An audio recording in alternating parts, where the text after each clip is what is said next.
Welcome to the Loaded Goat. I'm Aaron. And I'm Christopher. Hi, Christopher. How you doing? Oh, baby, you know I'm good. You know, you got the early spring feels this time of year. But I know this evergreen, so it's like also like hot and summery, but also like loving Christmas time, but also the fall foliage, you know? Sounds like you got a lot going on. I went skiing last weekend. Maybe when this episode airs, it probably will not have still been skiing weather, but I went skiing and I had skied a little bit before and went to this place where they manufacture the snow. The weather's really cold. They're still blowing the snow out. And I basically had felt like I started out solid skiing, but then I skied on basically patches of ice, slipped, fell several times, bruised my ribs. All in all, I'm going to ski again, but it was tough, Christopher. Oh, I love that. Yeah, ice is no good. Ice is no good. I'm glad you're going to get back up there, you know? Man-made snow is never the right snow. So sometimes it's all you have on the East Coast. Yeah. I had I have lots of skiing falling stories, but my favorite one is skiing last year, and I was falling every run, which is not quite like me. And I went in for lunch and went to go and buckle my boots, and I hadn't buckled my boots at all. Like it was like skiing in sneakers. So I was every which way. Have I told a story on here before? No, you have not. Oh yeah. So I was literally crashing every time, but it was, I had nothing to hold me onto the boots. And then I had little toes gripping. I'm sorry to hear that. One thing I also learned, now they make you wear a helmet, which I was glad I had the helmet on because I smashed my head against the ice too when I fell. I can't imagine what would have happened if this had been like 1985 and I would not been wearing a helmet. Yeah, were helmets required at the ski hill? I don't know if I think they're required. They wear them. I mean, they rent them and you wear them. I basically had bought my helmet, but I hit my head and I just was kind of like, if I hadn't had this helmet on, I wouldn't have had the mental capacity to do this podcast. Yeah, correct. That's the kind of big government overreach that makes me sick. Or some people wear helmets on ski slopes. Yeah. You'd rather some guy who doesn't know what he's doing get up there without a helmet. He just smash his head against the ice. Yeah. You're such a libertarian. Well, thank you. I get that all the time. I'm glad that you are able to host this podcast. Which one were you talking about today? So today we are doing Andy and Opie's new pal. Wow. This is like, we're going to treat this episode, folks, like this episode is our new pal. Yeah. Trey. Trebian. Any top thoughts before we dive in? No, it's a good, sweet, wholesome episode. I thought so too. It first aired on January 13th, 1964, and was written by Harvey Bullock. We open with Opie running down the street playing football, and he comes across a kid playing in the yard by himself. And the kid looks lonely. He's new to town. He has no friends, but he does have a Swiss Army knife, which sometimes can make up for not having friends. He's a little intense. He is a little down and playing with the knife, like not engaging. He's got a little bit of serial killer vibes at the beginning. Well, did you ever see that Saturday Night Live skit where they said, if you've got a kid who likes to ponder, well, buy it. He doesn't need a toy that something just like toy that. It's like your typical toy. What he needs is a well to just stare into. And he seems like he could have used a well just to stare into. I think so too. But then he meets Opie, and Opie immediately says, you want to be friends. And what a nice young man. Yeah. At the jail, Barney is on the phone with Gomer, who is saying the guy running the sweet shop is swindling him. This is a great scene. It turns out he's bought peppermints with all white centers, but there's a contest that if you find a green one, it wins you a flashlight, and the pink one wins you a free one. And it just is hilarious, the notion of Gomer going and buying all these mints, and then thinking he's being swindled and calling and venting to Barney, and Barney getting like, oh, something's going on here. Yeah, you're not wrong. I love it. It's funny. Yeah. It also like it's got nothing to do with the episode. Nothing. And it's kind of like, we always talk about Seinfeld, but I just always you wonder, like with sitcoms and things like that, where they said, how about we just scrap any episode where you learn something or there's a message, and we just do stuff like people getting bent out of shape over fixed peppermint contests. Yes, correct. Yeah. But Barney thinks there's a fixed peppermint contest going on, and Andy says, well, I'll get to the bottom of this, but first we got to deal with the gambling laws in this town, too. And then in comes Opie and Trey, which is short for Frederick Bowden the Fourth. And that was actually the name, Frederick Bowden the Third.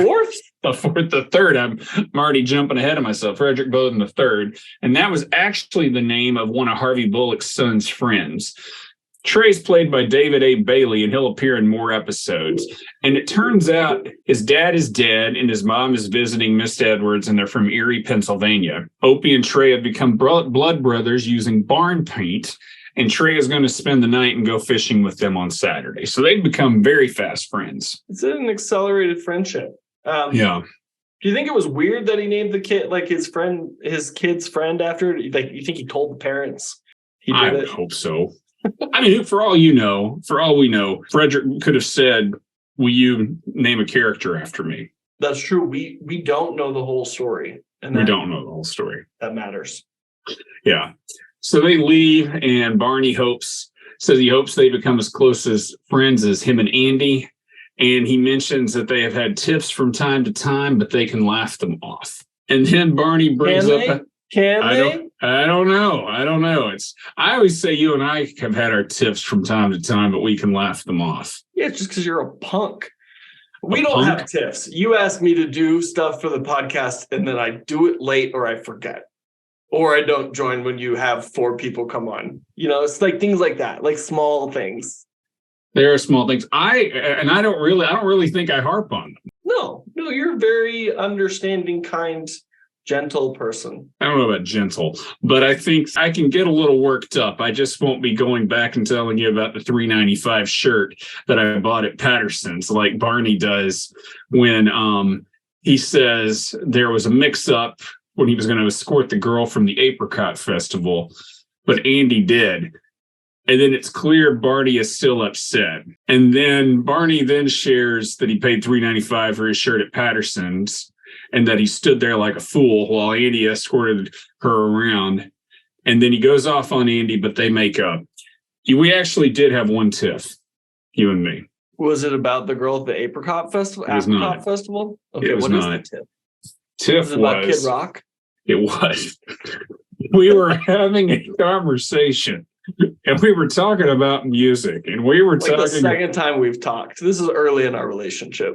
And we were talking about concerts that really just blew us away when we saw somebody the first time and we didn't know who they were. And I can't remember who you shared. But I remember I shared, I was at Nashville River Stages in 1999, and I could have seen Hootie and the Blowfish, or I could have gone to see this guy who was just come on the scene who I didn't know who he was. His name was Kid Rock, and I was blown away. And you laughed in my face. That's so bad. And like Hootie would have been fun. I forgot that it was Hootie. Hootie would have been fun. Are you? First of all, I was a Hootie this week. First, I don't think you understand. I mean, with the politics, Kid Rock can be polarizing to people. Like people have now gotten to a point where he gets associated with his politics. So you either like him for his politics or you don't like him for his politics. And then there's some people talk about his music. Some people don't like it. But I will tell you, in 1999, everybody was all about Kid Rock. I'm just blown away by it. Like, this is the year The Matrix came out. There's more out there. This was the year also of Woodstock '99 and Limp Bizkit and a lot of other things that were going on at that time. I think maybe you could have just listened to Nirvana for one more year, before the good music came in the next year. What good music the next year?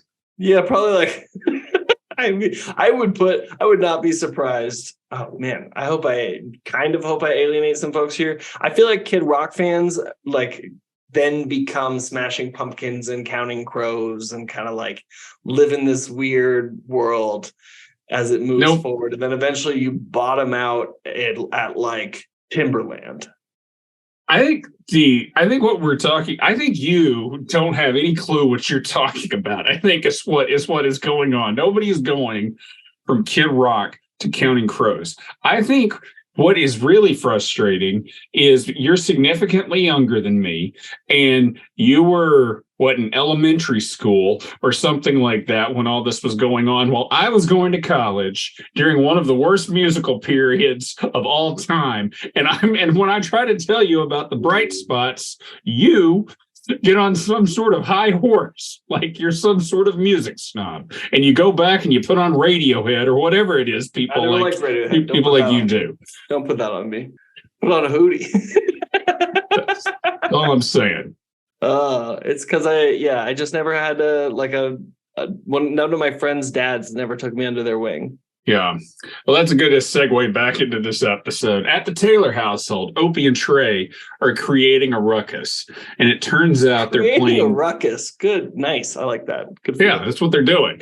Well, they're at the Andy and Barney and Aunt B are at the dinner table. And it turns out they're playing guns.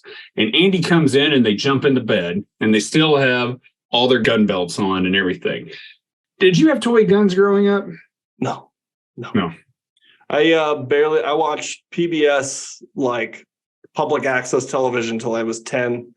Guns, violence were not something I was introduced to until I felt it deep within my heart, and it had to come out. I don't believe that for 1 second. I will say the guns they had that looked like just a great arsenal for when you were a little kid, because I loved playing with toy guns when I was a little kid. Yeah, I mean, I never really did, but when we were in middle school, early high school, have I shared this? One of my buddies had a huge house, and they had like a trampoline inside. It was kind of nuts. And they had automatic airsoft guns. Oh, yeah. And we could just go into the trampoline room, put on glasses like Barney wears in a later episode, like ski goggles, and just mayhem. That sounds fun. Yeah, wild times. Wild times. So Trey doesn't have a fishing pole. So Andy says he can use one of his, including his big one. And Andy also says... first step of overstep. And I don't know what you're saying. And then Andy also says he'll let Trey fall asleep in his bed. And then Opie gets out of bed and sees Andy letting Trey have a glass of milk and a slice of pie before bed. Which, like, clearly he doesn't want Trey to go to bed. He's going to give him some pie. Yeah. And then Opie looks a little jealous as we go to commercial. You know, that's one of the first time. Have we seen, maybe we do, but that was like a shot from Opie's perspective. Yeah. Which or maybe it wasn't, but I just feel like it was like a low angle up where you see what he sees. And normally it's more third person. Yeah. I don't know. It's it is a unique shot. I will agree. So now we're in the break. This episode's production and artwork are managed by Pod Machine, who does great work at a great rate. If you want to learn more about this service, go to podmachine.com. You can also get a 10% discount by entering Loaded Goat in the promo code section if you purchase one of their plans. After the break, Trey comes out on the porch the next morning and Andy is reading the paper. Barney comes in and discusses the epic breakfast he just ate, which sounds... How did he prepare the eggs? I didn't know what that... I'd never heard of that. I assumed he went to the diner. Okay. But there was the way that he said that eggs were prepared. I'd never heard of before. It wasn't scrambled. It wasn't your over easy. Forget about a poached. Yeah. And then Opie's still in bed. Barney starts talking about his Roscoe or his revolver. And he shows Trey how. What do you call it? His Roscoe. Your heater? No, remember his heater. He goes through all of them. He goes through a bunch, like his heater is one. Shtick. Yeah. But he goes to show Trey how to handle a gun, and it goes off. And and it's one of these things where we always talk about how gun safety is not taken very seriously on the Andy Griffith Show. But I mean, he just blew a hole in Andy's porch. Yeah. I also like a gunshot in that neighborhood in the morning is probably not typical. You think people will be running out to see what's going on, and nobody even bothers. And then Andy makes Barney give him his gun and tells him to wait in the car. Also, and Andy, for how knobby Barney's knees are, he's going to get shot in the kneecap pretty soon. It's bound to happen. Andy then discusses gun safety with Trey, and Opie comes to the door as he sees Andy letting Trey hold the gun. And at the jail, Opie brings up the idea of going fishing without Trey, but Andy says they should all go. And then Andy goes to the back, and Opie sees Trey looking in the window. He goes out and tells Trey that he's going to a super secret football practice and that Trey can't come. So Trey walks away, and Andy sees him as he's heading to the car and invites him on lake patrol with him. And Opie finds out, and he is once again jealous. And then basically at football practice, Trey shows up and Opie tries to run him off, and they get into a fight. And then Barney shows up and tells Opie he won't tell his father because he won't be able to play with Trey again. Barney's reads on situations is amazing. Yeah, flawless. And also a man of his word. Totally a man of his word, because what happens next? We're back at the jail, and Barney is telling Andy about the minor tiff. But Opie comes in all bandaged up, and Opie says they won't be able to let Trey come fishing anymore because of a fight. And Andy realizes what's going on, and he says Trey won't be able to go, but Barney won't either. And Barney gets upset and storms off. Acts like a real adult here. Acts like a real adult. I mean, doesn't even realize what just taking place. And so Andy explains Barney feels the same way as Trey does, hurt, that he was basically excluded. And Opie realizes what happened, and he goes to tell Barney to come fishing with him. And Barney looks like he could be a 6-year-old, the way he's sitting in that back room. Mm-hmm, completely. He storms off. Poor Barney. Have you ever been uninvited? Yeah. You? Yeah. Sure. I mean, it happens. I not lately, I don't think, but yeah, when I was a kid, I mean, that's just something that happens.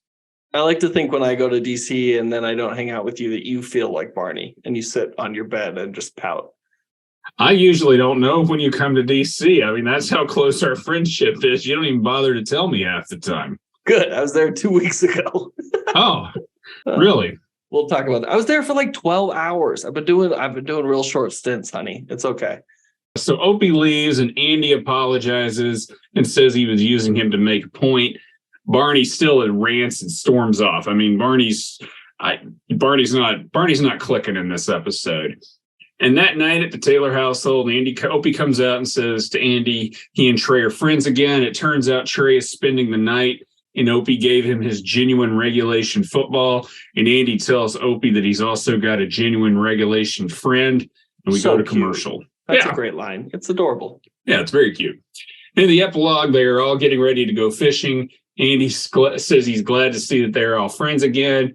And Barney says the best advice is to get things out in the open so they don't fester.